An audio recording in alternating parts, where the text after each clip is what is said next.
我吃完出来了，1点半多了，还人更多了。开店也别收钱，收钱别开店。这家店是朋友介绍的，说本地人都来尝怎么样？这2个字是不是叫辽宁私房菜？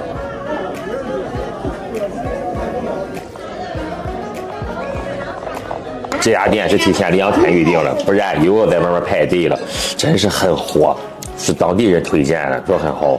尝怎么样？9大2小，一共11个人，消费1729，加含了10%左右的服务费。烧鹅半只，昨天顺丰没有烧鹅，今天终于吃上了。烧鹅这个皮口感不是很脆，不过很油很香，肥地方吃起来好吃，瘦肉不会吧？一般。小炒黄，韭菜的口感相当的嫩，炒的真挺有滋味的。猪肚汤，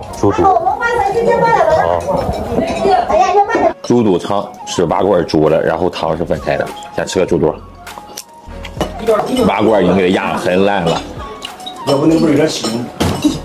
汤就淡淡的胡椒粉味，没什么别的味道。猪肠，尝尝小肠。肠里边应该是包了某种辣椒的，越嚼它越辣，刚入口不辣，越嚼越辣，牙口好好的吧，不要尝试。辣味蒸鱼干，尝尝鲮鱼。鲮鱼的小刺比较多，应该是天晒的，口感吧稍微有点绵，它是那种甜香味是很明显的。啫雪花牛肉，那不是啫吗？啫牛肉，挺厚的。牛肉看切这么大块，口感是相当的嫩，嚼到最后有点嚼不烂的口感了。牛肉的香味也很浓，味道呢就是黑胡椒味加的姜味的。盐焗鳝鸡，蘸的是沙姜。看这个鸡肉白寥寥的，会很绵，很有弹性，很有嚼劲啊。对。而且鲶鱼这个鸡皮特别的香，爆汁柚子皮。本来看了像鱼头，于是上了鱼头，后来一看柚子皮，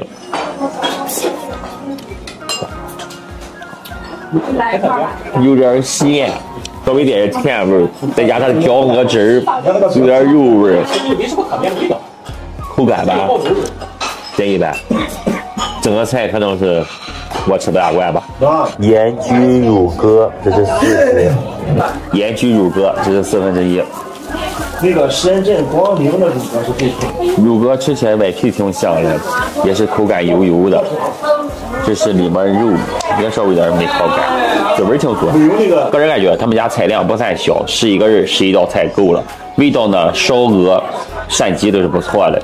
牛肉和乳鸽吧还行，剩下点菜吧中规中矩，基本不踩雷。就是那个柚子皮吧，可能是真个人吃不惯了。食材品质吧中规中矩，价格虽然有点小贵。我吃完出来了，1点半多了，还人更多了。来不来？看来。